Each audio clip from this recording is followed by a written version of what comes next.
தொடங்குறேன். என்னை வந்திருக்கக்கூடிய ஒரு எல்லாருக்குமே என்னுடைய மனமார்ந்த ஹலோ, கொஞ்சம் பேசாம இருந்தீங்கன்னா நான் பேசுறேன், இல்லைன்னா போயிடுறேன், புறப்படுறேன். எதுக்கு பேச போட்டீங்க? பேச கேட்க தானே.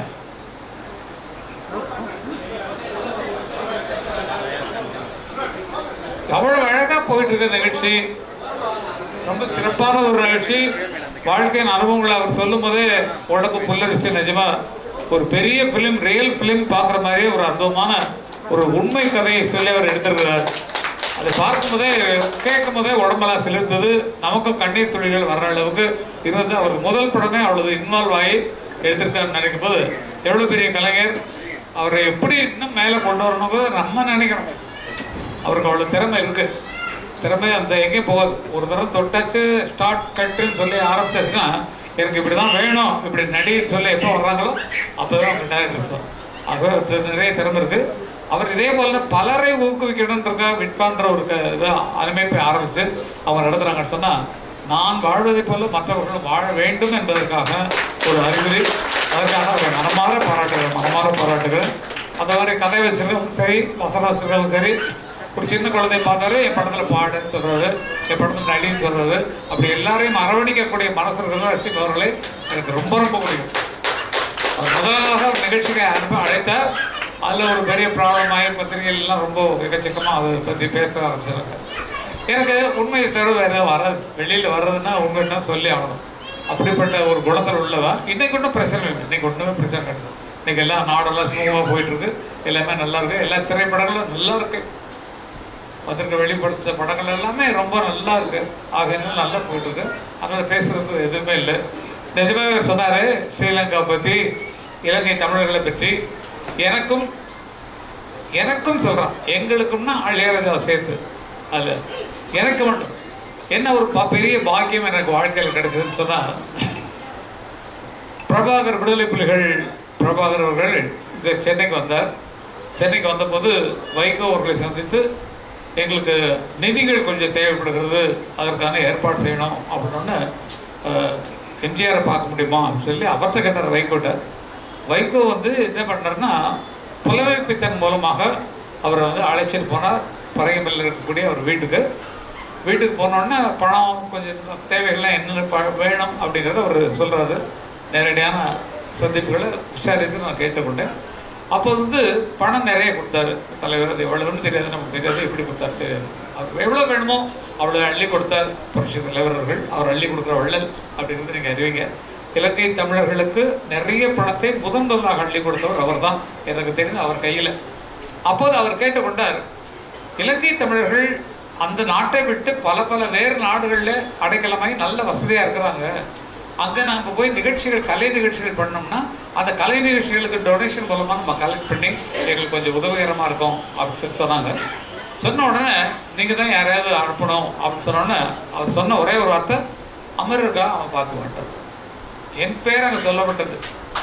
அவர் வாயினால் நாங்கள் அங்கே அவரை அனுப்பி வைக்கிறோம், அவர் பார்த்துக்குவாருன்னு சொல்லிட்டு என்னை அழைத்து, நீ எந்த பணமும் அங்கே பேசக்கூடாது, யார்கிட்ட பேசக்கூடாது, போய் இந்த நிகழ்ச்சிகள் நடத்தி தந்துட்டு வரணும்னு நான், எஸ்பி பாலசுப்ரமணியம், சித்ரா, சைலஜா, மலேசியா வாசகம் ஆகியோர் முதலாக லண்டனில் இருக்கக்கூடிய அவங்க ஆஃபீஸில் போய் எல்லாம் எல்லாம் இருந்தாங்க. அவங்களாம் சேர்ந்து போய் பார்த்தோம். அதேமாதிரி லண்டன், பாரிஸு, டென்மார்க்கு, ஸ்விஸ்ஸு, அப்புறமேல நார்வே, ஸ்வீடன், டென்மார்க்கு, அப்புறமேல ஜெர்மனி, எல்லா இடங்கள்லேயும் சென்று நிகழ்ச்சி நடத்தக்கூடிய ஒரு பாக்கியத்தை எனக்கு கொடுத்தாங்க. எல்லா நாடுகளும் சுற்றி பார்த்தது அவங்களால தான். சுற்றி பார்த்தபோது ஃபுல் க்ரௌடு பார்த்தீங்கன்னா எக்கச்சக்க க்ரௌடு. அதில் ஒரு விஷயம் சொல்கிறேன். அது இந்த மாதிரி நிகழ்ச்சிகள் நடந்துகிட்டு இருக்கும்போது அதனுடைய எண்டு பொசிஷனில் ரஜினி சார் ஒரு அவங்க ஸ்கூலுக்கு ஒரு நிகழ்ச்சி நடத்தினார். அப்போ அந்த லதாமா அவங்க பள்ளிக்கூட நிதிக்காகன்னு சொல்லி வெளிநாட்டில் போட்டாங்க. ஒரே இடத்துல நிகழ்ச்சி நடக்குது. அவரது வேற ஒரு தேட்டரு, என்னது ஒரு வேறு தேட்டர் நடக்குது. உண்மையை சொல்கிறேன், நான் போய் சொல்கிற ஆள் கிடையாது. ரஜினி கூட பார்க்கணும். என்னாச்சு, அவங்களுக்கு கூட்டம் இல்லை, இங்கே பிச்சுக்கிட்டு நிற்குது. எனக்கு பயங்கர கூட்டம், எக்கச்சக்க கூட்டம். ரஜினிகாந்த் வந்துருக்காரு, பெர்ஃபார்ம் பண்ணுறாரு, நடிச்சு கட்டுறாரு, இதெல்லாம் இருக்குது. கூட்டம் இல்லை, எனக்கு கூட்டம் பிச்சுக்கிட்டு நிற்குது. ரஜினி என்னை கூப்பிட்டார். பொறுப்பு ஓகே எல்லாத்துக்கும் மொத்தம் சேர்ந்து லாஸ்ட்டில் தட்டிங்க. ரஜினி என்னை கூப்பிட்டார். இங்கே வந்து சென்னைக்கு வந்து சாமி கொஞ்சம் வீட்டு சாமின்னு தான் கூடுவார். என்னையும் இளையராஜாவும் சாமின்னு கூடுவார். காரணம் என்னென்னா நாங்கள்லாம் ஒன்றா உட்காந்து மெடிடேட் பண்ணக்கூடிய ஆட்கள், தியானத்தில் உட்காரக்கூடிய ஆட்கள். ஆகையால் எங்களை வந்து அந்த ஸ்பிரிச்சுவல் மைண்ட்லேயே வந்து எங்களை சாமி சாமின்னு கூடுவார். அந்த மாதிரி ஒரு நட்பு எங்களுக்கு. ஏன்னா அழைச்சார் வீட்டுக்கு போகிறோன்னே சாமி எனக்கு ஒரு விலங்குல நானும் உங்கள் கச்சேரி நடக்குது, என் கச்சேரி நடக்குது, என்னோடய ப்ரோக்ராம் நடக்குது, உங்களுக்கு கூட்டம் பிச்சுக்கிட்டு வெளியெல்லாம் நின்றுட்டு கேட்டுருக்காங்க, எனக்கு கூட்டமே வரலையே, கூட்டம் இல்லையே, என்ன ரீசன் அப்படின்னாரு. நான் சொன்னேன், நான் வந்திருப்பது இலங்கை தமிழர்களின் உதவி நிதிக்காக. நீங்க நிகழ்ச்சி போட்டது உங்க பள்ளியின் வளர்ச்சி நிதிக்காக. அப்ப எது அந்த இலங்கை ஜனங்கள் இலங்கை மக்கள் எதை ஏற்றுக்குவாங்கன்னு நீங்க திங்க் பண்ணணும்னா, ஆமாம் சாமி தப்பு பண்ணிட்டேன்னு சொல்லி அவர் சொன்னார். இது உண்மையில் நடந்தது. நான் வந்து இந்த கேமரா இருக்கும்போது நான் மறைச்சிட்டோன்னு சொல்ல முடியாது, அவர் அழைத்து சொன்னது தான். ஆக இந்த இலங்கை தமிழர்கள் மேல் எங்களுக்கு எவ்வளோ பற்று இருக்குங்கிறத இதன் மூலம் நீங்கள் தெரிஞ்சுக்கணும். அதுக்கு எந்த பணமும் வாங்கலை. எங்கள் தலைவர் சொன்னாருங்கிறதுக்காக எல்லாமே போயிட்டு நாங்கள் உடனே நடத்திட்டு வந்தோம். எங்களுக்கு வேண்டியதெல்லாம் வாங்கி கொடுத்தாங்க. சின்ன சின்ன பரிசுகள் கொடுப்பாங்க இல்லைங்களா, அது மாதிரி அதெல்லாம் வாங்கிட்டு வந்தோம். மற்றபடி பணம்னு சொல்லி பேசி வியாபார ரீதியாக போய் இப்போல்லாம் கோடி வாங்குறாங்களே, அந்த மாதிரிலாம் இல்லை. அந்த காலத்தில் ஆடுறதும் கிடையாது, பாடுறது கிடையாது, நின்றுட்டே தான் மாமாவும் பொண்ணை கூட இவ மாமான்னு பாடுறது. இப்பெல்லாம் கச்சேரியில் அப்பெல்லாம் இல்லை, அமைதியாக நின்றுட்டு ரிதமிக் பாட கூட நின்றுட்டு பாடுறது, மெலடி சாங்கெல்லாம் கேட்டால் அப்படியே அழகிறது அப்படிங்கிற மாதிரி தான். அந்த மாதிரி தான் பாடிட்டு வந்தோம். அந்த மாதிரி தான் போயிட்டு இருக்கேன். எங்கள் லைஃபே அப்படி தான் இருக்கு. மற்றவர்களுக்கு உதவுவது எதுக்காக நான் இந்த விஷயத்தை மட்டும் நான் சொல்கிறேன்னா, அவங்க அதில் ஈடுபட்டு அதற்காக படம் எடுத்தவர்கள் இலங்கை தமிழர்கள் மேல் எங்களுக்கு எவ்வளோ பற்று இன்னும் இருக்கிறது அப்படிங்கிறத காட்டிக்கிறோம். எனக்கு இன்னும் ஒரு ஆசை என்னென்னா, இங்கே இருக்கக்கூடிய இலங்கை தமிழர்கள் அகதிகளில் அவர்கள் எந்த நிலையில் இருக்கிறாங்களோ எங்களுக்கு தெரியாது, யாருக்கும் தெரியாது எந்த நிலையில். அவங்களுக்கு உதவுவதற்கு கேட்டால் நிச்சயமாக எங்களது இலவச நிகழ்ச்சிகளை எல்லா ஊர்லேயும் நடத்தி அவர்களை தரதாக இருக்கோம். இதற்கு கவர்மெண்ட் தான் உதவி பண்ணணும், நம்ம ஒன்றும் பண்ண முடியாது. ஏன்னா அரசாங்க நிலையில் தான் இருக்குது அந்த இலங்கை தமிழர்கள் அகதிகள் முகாம் எல்லாம். அவர்களுக்கு நிதி சேர்க்க வேண்டும் என்றால் எங்களை போன்ற கலைஞர்கள்லாம் ஒன்று சேர்த்து நாங்கள் செய்து தர தயாராக இருக்கிறோம் அப்படிங்கிறத சொல்லிக்கொள்ள நான் ஆசைப்படுகிறேன். இதான் நாங்கள் செய்ய வேண்டிய கடமை. வேற என்ன கூட பிறந்த தம்பிகள் அண்ணன்களுக்கு நம்ம என்ன பண்ண முடியும்? இதான் பண்ண முடியும். ஆகவே இந்த ஒரு வேண்டுகோளை இதன் மூலமாக வைப்பதில் நான் ரொம்ப சந்தோஷப்படுறேன். மற்றபடி சார் வந்து என்னுடைய 59ஆவது வயசில் நடந்த விஷயத்தை, 50ஆவது வருஷம் நடந்த விஷயத்தை சொன்னார். அப்போ எனக்கு 12 வயசு.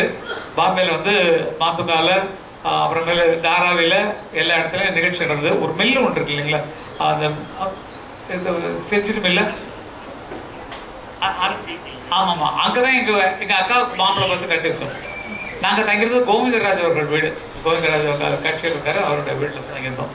அது மாதிரி பாம்பேயில் போய் பாடி முதல்ல என்னுடைய அரங்கேற்றம் பாடலில் அரங்கேற்றம் வந்து அங்கே தான் நடந்தது. பாம்பேயில் தான் எங்கள் அண்ணனோட அவர் பாட நானும் பாட. என்ன பாடுவோம் அப்படின்னு சொல்லி சொன்னால், இப்போ சினிமா பாட்டு தான். சினிமா பாட்டை அந்த ஏழை ஏழைகள் வாழ்க்கையை சொல்கிற மாதிரி இருக்கும். என்னென்னா, பால் இருக்கும், பழம் இருக்கும், பசி இருக்காது, பஞ்சனையில் காற்று வரும், தூக்கம் வராது, இப்படி இருக்கும். எங்கள் அண்ணன் என்ன பண்ணுவாருன்னா, ஏர் பிடிக்கும் உழவனுக்கு நிலம் இருக்காது, எந்திரமாய் உழைத்திடுவான் பலன் இருக்காது, கட்டிடங்கள் உயர்த்திடுவான் கலையழகோடு, ராவில் கண்ணுறங்க தனது சொந்த வீடு இருக்காது, தறி பிடித்தே உடை குவிப்பான் சாயம் விடாது, நொந்த தனதுடலை மறைக்க நல்ல துணி இருக்காது, ஏர் பிடிக்கும் உழவருக்கு நிலம் இருக்காது, எந்திரமாய் உழைத்திடுவான் பலன் இருக்காது. உழைத்தே அழுத்தவர்கள் நமதினம் மாறும், அந்த உழைப்பை கொண்டு வருவர்கள் வெறு சிலர் அன்றோன்னு பாடுவார். நம்ம உழைச்சிட்டு இருக்கோம், வாழ்றது எவனோ வாழ்ந்துட்டு தானே, நம்ம சம்பளமெல்லாம் சரியாக கொடுக்கல அப்படிங்கிற இந்த மாதிரி புரட்சிகரமான கருத்துக்களை மக்களை கசைக்கிடும் பதக்கலை பிடிக்க வந்த டிடிகே வந்து அப்போ நிதி பாச்சு. ஹலோ கமா சிக்கலை களைந்தெடுக்க வைக்கலாவது ஆட்சி செய்யும் சிஎஸ் வந்து C Subramaniam. Hello hello come on come on CNC Subramaniam சோறு வேடம் அரிசிக்கு அவர் தான் மறந்து உணவு மந்திரி அவர் சுப்பிரமணியம் விலைவாசி ஏறினதுக்கு. இப்போ விலைவாசி என்ன நினச்சி பாருங்க. அப்போல்லாம் 2 ரூபா 3 ரூபா.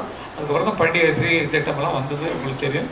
அந்த நேரத்தில் காங்கிரஸ் ஆட்சி நடக்கிற காலத்தில் இதெல்லாம் பழைய கண்டு புரட்சிகரமாக அந்த ஆட்கள் போலீஸை தான் ஒரு நாள் அரெஸ்ட் பண்ண முடியுமா? பண்டிகை என்ன என் ஜனங்களுக்காக நான் பாடிட்டு இருக்கேன், ஒன்றை லைசன்ஸ் வாங்கணுமா, எங்களால் ஏதாவது கலாட்டம் நடக்குதா அப்படிங்கிற மாதிரி கத்துவார் எங்க அண்ணன். எங்களால் ஏதாவது கண்ணாடி உடைச்சானா கதை உடைச்சானா எல்லாம் உட்காந்து அமைதியாக எங்கள் கொள்கை பாடலில் கேட்டுட்டு தான் நீ வந்து பிடிச்சி கச்சேரியில் நிறுத்துன்னு சொல்கிறேன். எப்படியா நிறுத்தம்? நீ மைக் ஒன்று ஆஃப் பண்ணிக்கோ, நான் பாடுவேன்னா மைக் எடுத்துட்டு பாடுவேன். அந்த அளவுக்கு புரட்சிகரமான ஆளுக்கு பிறந்ததுனால எங்களுக்கு அந்த புரட்சிகரமான மைண்டு உள்ளே இருக்குது. ஏழைகளின் வாழ்க்கை எங்களுக்கு தெரியுது அப்படிங்கிறத உண்மை. எங்கள் அண்ணனை தொட்டு வந்த வாழ்வு தான் எங்களுக்கு கிடைச்ச வாழ்வு இல்லாமல். அவர் நாடகத்தை பார்த்து தான் நாங்கள் கதை எழுத ஆரம்பித்தோம். அவர் பாடுறதை பார்த்து தான் பாட்டு பாட ஆரம்பித்தோம். அவர் பாடல் எழுதுவதை பார்த்து தான் நான்லாம் பாடு எழுதலை. அண்ணன் பேரில் நான் பாட்டு எழுதுங்க. அண்ணன் வந்து எழுதின பாட்டு என்ன பண்ணா, வானுயர்ந்த சோலையிலே நீ நடந்த பாதையெல்லாம் நான் இருந்து பாடுகின்றேன், நான் வறண்டு பாடுகின்றேன், வாழ்வான வாழ்வெனக்கு வந்ததென்று நான் இருந்தேன், பாழான நாழிதென்று பார்த்தவர்கள் கோரவில்லை. இப்படி எழுதிருக்கார். அப்படிப்பட்ட அண்ணன் பாவல் வரதராஜன் அவரோட பேரில் நீங்கள் ஒரு பாட்டு எழுதணும்னு எனக்கு ஒரு சந்தர்ப்பம் வந்தது. என்னென்னா ஒரு காற்றுல ஒரு பேப்பர் வருது, பாலசுப்ரமணியமும் ராதிகாவும் உட்காந்துருக்காங்க பீச்சில். பாலு கையில் எடுத்து பாவலில் வரதராஜனோட பாட்டு காற்றுல பறந்தது இருக்கு பாரு, அப்படியே எங்கே பாடுங்க அப்படின்னு சொல்லி ராதிகா சொன்னோம். அதுக்கு பாடுவார், மண்ணில் இந்த காதலன்றி யாரும் வாழ. அந்த பாட்டு தெரியுங்களா உங்களுக்கு? முத்துமணி ரத்தினங்களும் கொட்டிய பவளமும் பொத்து மலர் அற்புதங்களும் குவிந்தாதரமும் சிற்றிடையும் சின்ன